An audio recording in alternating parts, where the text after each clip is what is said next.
Hi friends, welcome to Jayam kitchen. இன்றைக்கி நம்ம சேனலில் என்ன பார்க்க போகிறோன்னா 22 பொருள் பயன்படுத்தி எப்படி சத்து மாவு அரைக்கிறது, அதில் 2 விதமான ரெசிபி எப்படி செய்கிறதுன்னு நம்ம பார்க்கலாம். அதில் சத்து மாவு கஞ்சி எப்படி செய்யலாம், சத்து மாவுலேயே கூழ் எப்படி செய்யலாம்னு நம்ம பார்க்கலாம். அதுக்கு ஃபஸ்ட்டு கடாயை நல்லா சூடுபடுத்திக்கோங்க. நல்லா சூடு ஏறினோடனே அடுப்பை சிம்மில் வச்சுட்டு 1/2 கிலோ கோதுமை எடுத்து அது கடாயில் சேர்த்துக்கலாம். அதை நல்லா வறுத்துக்கிடுவோம்.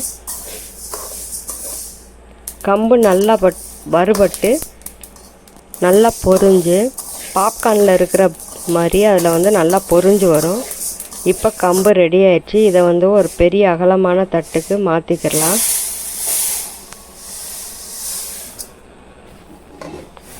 அரை கிலோ கேழ்வரகு எடுத்துக்கிடுவோம். இதையும் நல்லா வறுத்துக்கிடலாம்.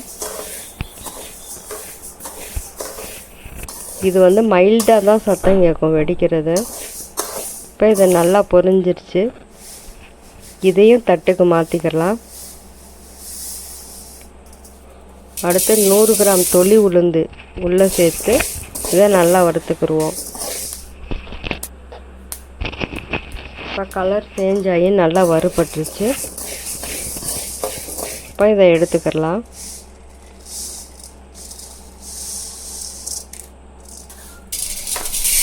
அடுத்து 100 கிராம் கொள்ளு உள்ளே சேர்த்து இதை நல்லா வறுத்துக்கிடுவோம். கொள்ளு கலர் சேஞ்ச் ஆகி நல்லா வெடித்து வரும். இப்போ இதை ஒரு பிளேட்டுக்கு மாற்றிக்கிடலாம்.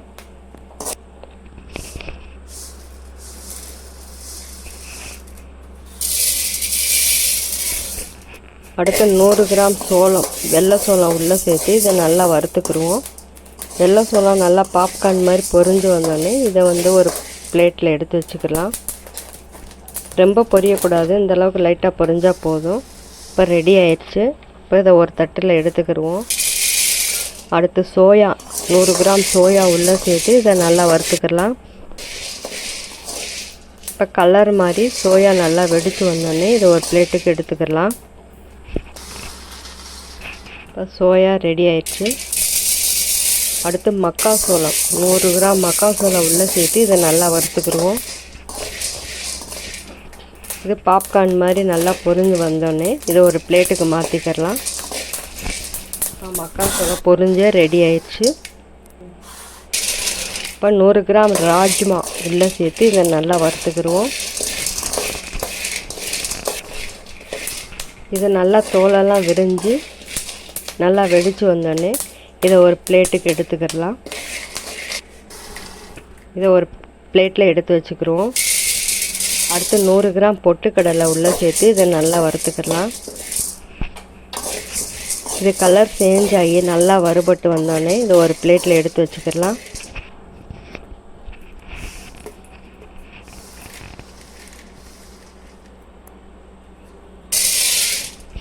அடுத்து 100 கிராம் சுண்டல் உள்ளே சேர்த்துக்கலாம்.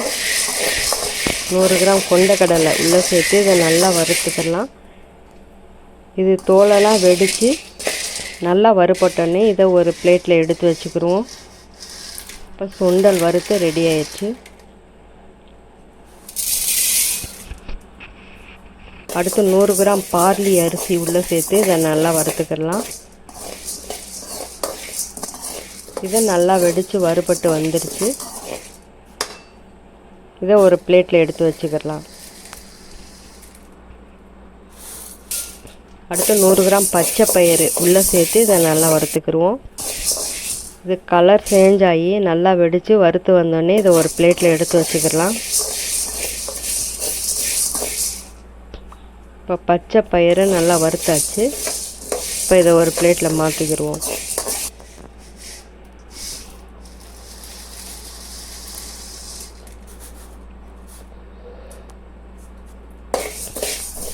அடுத்து 100 கிராம் சிவப்பு கவனி அரிசி, இதே நல்லா வறுத்துக்கிடலாம். இது அரிசி நல்லா பொரிஞ்சு நல்லா வெடித்து வந்தோடனே இதை எடுத்துக்கிடுவோம். ரொம்ப பொரிய தேவையில்லை, லைட்டாக ஓரளவுக்கு பொரிஞ்சால் போதும். இப்போ ரெடி ஆயிடுச்சு. அடுத்து 100 கிராம் ஜவ்வரிசி, மாவு ஜவ்வரிசி உள்ளே சேர்த்து இதை நல்லா வறுத்துக்கிடுவோம். இது நல்லா பலூன் மாதிரி பொஸ்ஸுன்னு ஊதி நல்லா வரும். இப்போ இதை ஒரு பிளேட்டில் எடுத்து வச்சுக்கிடலாம். அடுத்து 100 கிராம் திணை இதை உள்ளே சேர்த்து இதை நல்லா வறுத்துக்கிடுவோம். இப்போ திணை நல்லா கலர் சேஞ்ச் ஆகினோன்னு இதை எடுத்துக்கிடலாம்.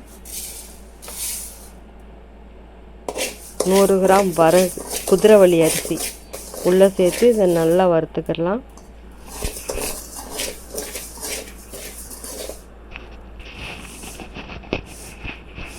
குதிரைவாலி அரிசி நல்லா வறுபட்டுருச்சு. இதை உள்ளே சேர்த்துக்கிடலாம். அடுத்து 100 கிராம் வேர்க்கடலை, இது வறுத்த வேர்க்கடலை தான், லேசாக வறுத்தா போதும். இப்போ லைட்டாக கலர் சேஞ்ச் ஆகிடுச்சு. இதை ஒரு பிளேட்டுக்கு எடுத்து வச்சுக்கிடலாம்.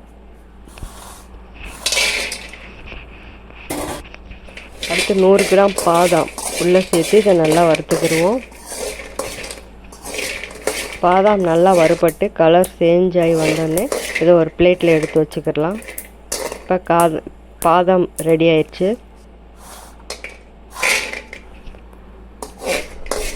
100 கிராம் முந்திரி உள்ளே சேர்த்து இதை நல்லா வறுத்துக்கிடுவோம். இது எல்லா பக்கம் நல்லா வறுபட்டு வந்தோடனே இதை ஒரு பிளேட்டில் எடுத்து வச்சுக்கிடலாம்.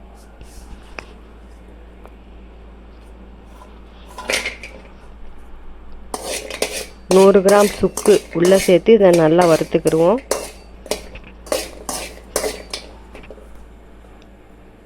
சுக்கு நல்லா வறுபட்டுருச்சு. இது மாதிரி நல்லா வறுபட்டு வந்தோடனே இதை பிளேட்டில் எடுத்து வச்சுக்கலாம்.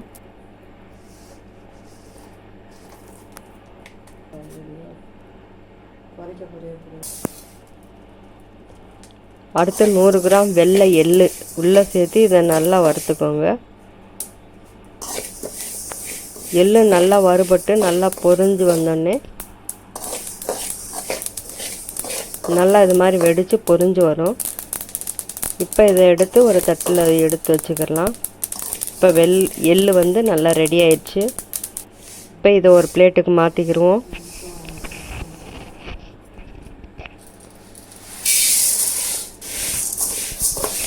இப்போ 1/2 கிலோ சம்பா கோதுமை இதை நல்லா வறுத்துக்கிடலாம். இது நல்லா வெடித்து வந்தோடனே இதை ஒரு பிளேட்டுக்கு மாற்றிக்கிடுவோம். இப்போ வறுத்த எல்லாத்தையுமே நல்லா ஆற வச்சு ரைஸ் மில்லில் கொடுத்து நைஸாக அரைச்சி எடுத்துடலாம். ரைஸ் மில்லில் கொடுத்து இப்போ அரைச்சிட்டு வந்தாச்சு. இதை நைஸாக நல்லா அரைச்சிருக்காங்க. இதை நல்லா ஆற வச்சு இது மாதிரி ஒரு டப்பாவில் போட்டு வச்சுக்கோங்க. ஒரு கண்ணாடி பாட்டில் இருந்துச்சுன்னா கூட பாட்டிலில் போட்டு வச்சுக்கோங்க. இல்லைன்னா இது மாதிரி பிளாஸ்டிக் டப்பாவில் போட்டு எடுத்து வச்சுக்கிட்டிங்கன்னா இது 6 மாதத்துக்கு கெட்டு போகாது, நல்லாயிருக்கும். அடுத்து இந்த மாவை வச்சு கூழ் எப்படி செய்யலாம், கஞ்சி எப்படி செய்யலாம் நம்ம பார்க்கலாம். அதுக்கு சட்டியில் 3 ஸ்பூன், ஒரு பாத்திரத்தில் 3 ஸ்பூன் நம்ம அரைச்சி வச்ச சத்து மாவுல இருந்து 3 ஸ்பூன் எடுத்து உள்ளே போட்டுக்கிடுவோம். அதில் கொஞ்சமாக தண்ணி ஊற்றி கட்டி இல்லாமல் இது மாதிரி ஸ்பூன் வச்சு கலந்துக்கோங்க. இல்லைன்னா கை வச்சு கூட நல்லா பிசைஞ்சு விட்டு கட்டி இல்லாமல் கலந்துக்கலாம். இப்போ கட்டி இல்லாமல் நல்லா கலந்து விட்டாச்சு.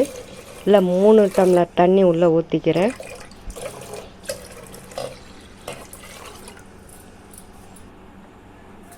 கொஞ்சமாக சால்ட்டு சேர்த்து இதை நல்லா கலந்து விட்டுக்கிடலாம். இப்போ இதை அடுப்பில் வச்சு நல்லா கை விடாமல் கலந்து விட்டுக்கிட்டே இருந்து ஒரு 10 நிமிஷம் நல்லா வேக வச்சு எடுக்கலாம். இது நல்லா வெந்து வரணும். எல்லாமே சிறுதானியமாக இருக்கனால ஒரு 10 நிமிஷத்தில் இப்போ நல்லா வெந்து நல்லா ரெடி ஆயிடுச்சு.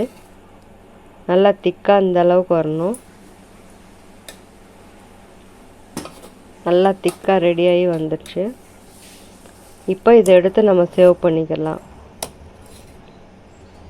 இப்போ இதை ஃபஸ்ட்டு கூழுக்கு ஒரு பாத்திரத்தில் கொஞ்சமாக தேவையான அளவுக்கு எடுத்து வச்சுக்கிடுவோம். இப்போ 1 டம்ளருக்கு தேவையான அளவுக்கு கூழுக்கு எடுத்து வச்சாச்சு. இப்போ இதுக்கு வந்து தேவையான அளவுக்கு ஜீனி போட்டுக்கலாம். 1 டம்ளர் பால் உள்ளே சேர்ந்து இதை நல்லா கலந்து விட்டுக்கலாம். இப்போ சிறுதானியம் சத்து மாவு இனிப்பு கஞ்சி ரெடி ஆயிடுச்சு. இப்போ கூழுக்கு 1 கப் தயிர் உள்ளே சேர்த்துக்கிடுவோம். கெட்டியான தயிர் 1 கப் தயிர் உள்ளே சேர்த்துக்கலாம். இதுக்கு 1/2 கப் தண்ணி உள்ளே சேர்த்துக்கிடுவோம் கொஞ்சமாக. இதுக்கு தேவையான அளவுக்கு சால்ட் உள்ளே சேர்த்துக்கோங்க. இதை நல்லா கலந்து விட்டு இதை சேவ் பண்ணிக்கலாம். இப்போ சூப்பரான டேஸ்ட்டில் குழு குழுன்னு நல்லா ஜில்லுன்னு சிறுதானியத்தில் கூழ் ரெடி ஆயிடுச்சு. இப்போ ஒரே நேரத்தில் வந்து இனிப்பு கஞ்சி, இது வந்து இனிப்பு கஞ்சியை ஊற்றி 1 டம்ளரில் ஊற்றி வச்சுக்கலாம்.